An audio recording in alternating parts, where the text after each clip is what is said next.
Do you have a sense like a list of things that you guys do to augment that digital experience for the lower segment? And who's orchestrating that strategy?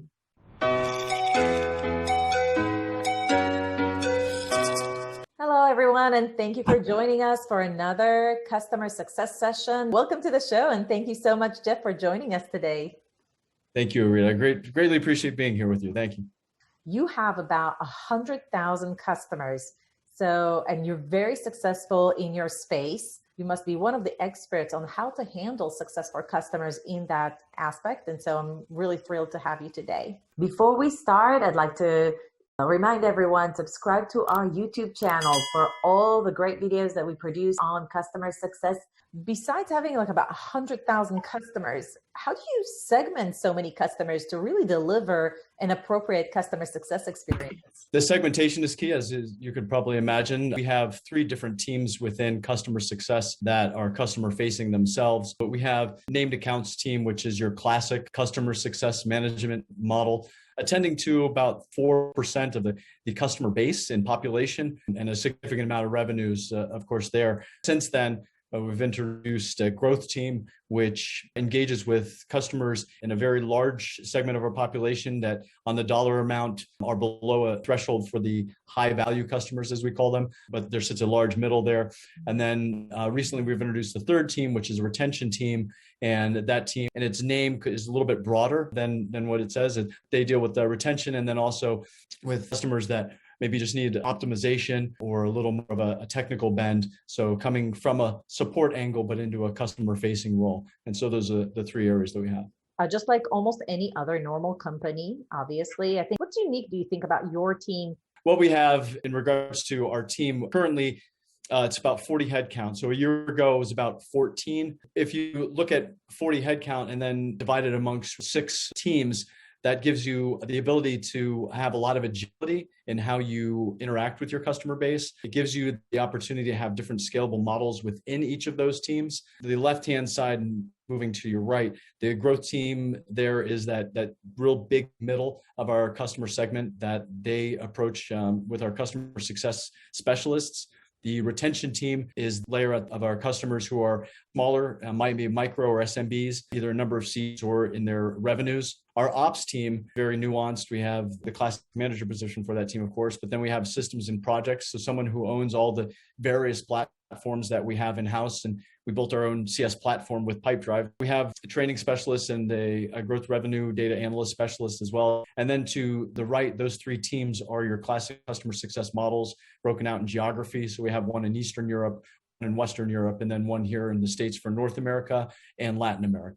Yeah, you know what's brilliant about this org chart is that it's highly scalable.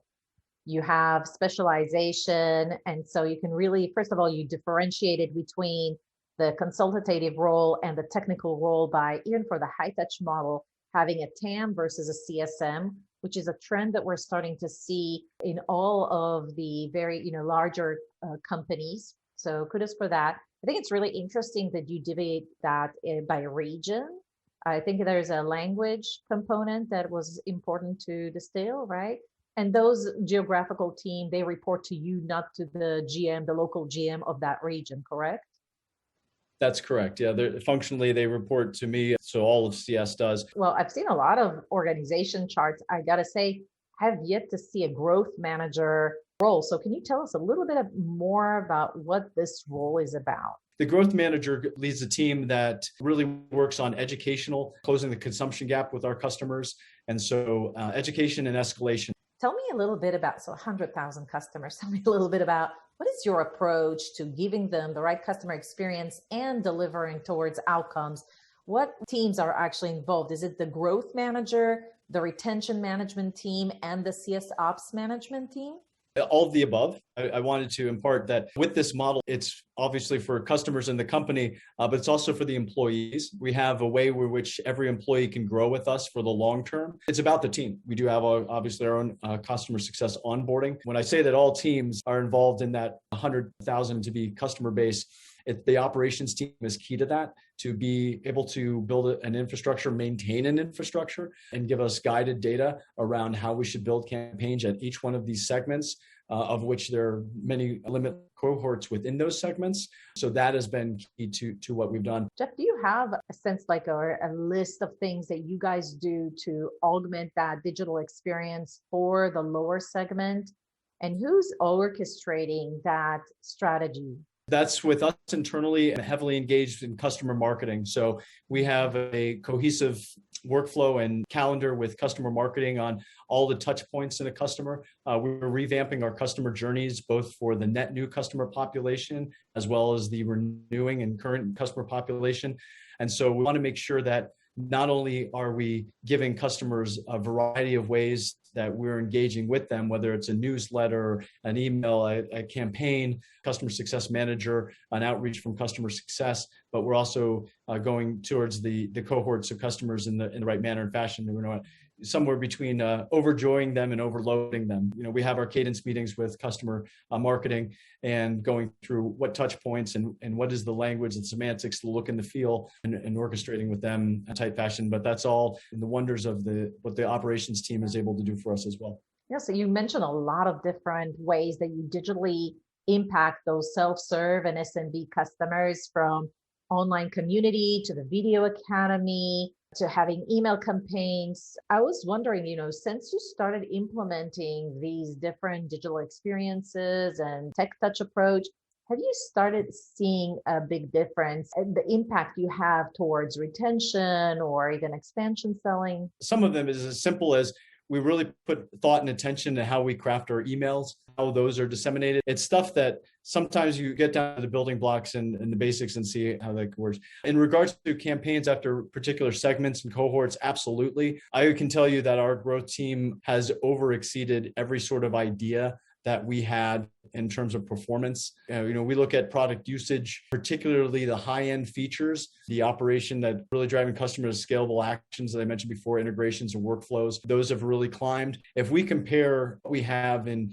seats versus churn numbers, there's a vast difference in what we see in customers churning in whole versus coming down in a plan, or maybe reducing seats that they found extraneous. The seat retention numbers are on a much different uptick, and the churn numbers are much healthier. If we see drops in plans, customers are staying. We'll all talk about next is lifetime value and the average revenue per account, the ways that we're engaging and the multitude of channels that we have engagement with in our customer base is driving a much stickier customer. And, we're looking at product usage in 2 different tools right now to really get more data on that. We have a higher percentage of our implementation plans being successfully closed and finalized on a win. So we have a series of steps that the customer needs to complete in order to complete an implementation program with us. And those numbers continue to climb.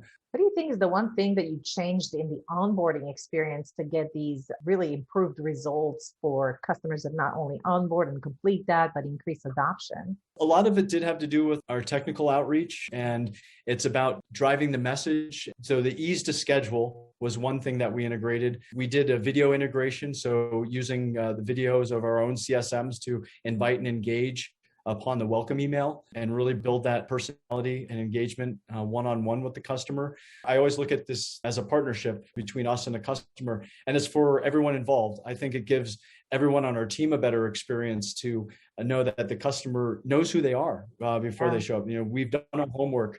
We have some key data about our customers. We've drastically improved the handover process from sales at scale, which has been key. And then we've also done some data enhancement along the way as well. So when we bring our customers on board, knowing more about them on a large scale so that we can down the road segment them into what their next 6, 9 months, 12 months with us look like. So after the first 3 to 6 onboarding, what does their rate look like in terms of touch cadence and how they want to be engaged with. Some customers are fanatics about a QBR in the classic sense, and some rather have an EBR and twice a year. So we're here to meet them with that cadence. Does that also apply to that mid-market where the growth team plays? Yeah, really across the board. So when we bring in customers from sale, they're all treated in an enhanced way. So we have the same profile data on every customer, whether it's $1 or $1 million. So how long have they been with us? How much consumption are they in their plan level? How many seats have they either picked up or they contracted? And so we really try to find a number of variables that tell us, even to the feature level, they're using these particular features because these features are what are representative of a classic high value customer in their journey. The interesting thing about how the product is built is that if you're using one feature, the results from that feature can be propagated to hundreds of users, but then it would only show you that 1% of the population was using that feature. So you really have to look at exactly what it is, more binary than it is on a volume rate, and then match that up. How many are the other features being used down the line from there and cascading those? Can you leverage these data insights to also augment the digital experience for your smallest customers? Yes, the smallest customers in Pipedrive, that's going to be a lot of self-enablement. So in-app and different sorts of cadence reminders, and also all the new material we have, new product releases. So we have our monthly newsletters, we have our quarterly updates. We work with our customers on a basis to say, hey, what's worked for you? And using those as not really product testimonials in the traditional sense, but in my industry, this is what's been working for me, doing more of a best practices and then feeding that back to the community. Sounds great. Sounds like the way you add value for the digital cohort, the ones that are self-enablement, is by adding content and potentially even training around methodologies, not necessarily the tool. Yeah. Are there any paid services that an SMB could opt into that is more like a human-led touch if they wanted to? Oh, absolutely. Yeah. We have about a half dozen different professional service offerings that can be paid for on a one-off and would be delivered by their customer success manager or technical account Even manager. for the smallest customer. Yes, absolutely. Yeah. Can you give us some examples of how you came up with these, or what are the most popular ones? Yeah, a lot is around data import, making sure that they have the right structure to start up with. We have customers that get down the road and realize that when they started off, they didn't have those best practices. They didn't have the team in place. So we do classic cleanup exercises. Some want tailored implementation programs because they might have hundreds to thousands of global sales individuals they want to bring on. So they want a phased approach and how to best do that. How to run a customer success team that's really responsible for 100,000 customers. What are the KPIs that you and your team recommend other companies that have a plethora of customer base? What would you recommend tracking as KPIs to just make sure that the team is performing at the highest level and the programs are aligned to achieve the best value for your company and your customers? It's around product usage at their levels. So those highly functional features that are delivering value, we have a set of those that we know if a customer's using, like reporting, for instance, with our insights, then they're disseminating information across the organization that's delivering value to a wide scale. We have usage patterns, administrative roles versus user roles, and what those usage patterns look like at those different roles, all the other classic kind of smaller numbers. Some of the things that we see and really gives you a better idea is, we can break down into between the 3 and 6 month cohorts of customers, those that are upgrading in plans from one to the next. What kind of features are they really drilling into? What are they using on a daily basis, or 5 out of 7 days, or 21 out of 30, to really give us an idea of what that cohort looks like. We have customers that purchase a certain number of seats and how quickly they do or do not decide to roll those out. Again, that's being as close to your customers as you can with their planning and how much they want to drive value initially. And so those are some of the things that we look at. Wow, that's really interesting. Like actually looking at how many seats they have versus how many they actually enabled and started being active out of, that bucket of features that they wish or started playing with. How many of them are they actually actively using on an ongoing basis? Do you leverage surveys in an untraditional way? Think about surveys. It could be a form. It could be a questionnaire to really learn more about your customers so you can deliver the right outcomes, the right content, or maybe even get a sense of, sentiment for expansion. We work very tightly with support and what we see from them. We do ours twice a year. And so we have those numbers to scale. I think some of the best information really does come through keyword searching on comments. So we do this even with our meetings and our video recordings. We have alerts based on words that we're looking for, if we're releasing new product and other items that we're looking for within a conversation. So let's say that we wanted to do some analysis and share with other members of our company in regards to COVID and discounts, we can do something like that very simply and really get granular information about what it is that are pain points for our customers, as also the wins. So, we can search on keywords within that, either within the surveys, of course, but I think also when you hear the customer speak live or recorded about those either wins or challenges that they're having are also very valuable. So I know that almost every single time that we have feedback from internally about those conversations, whatever the news might be, it's very much appreciated because it gives you a real sense for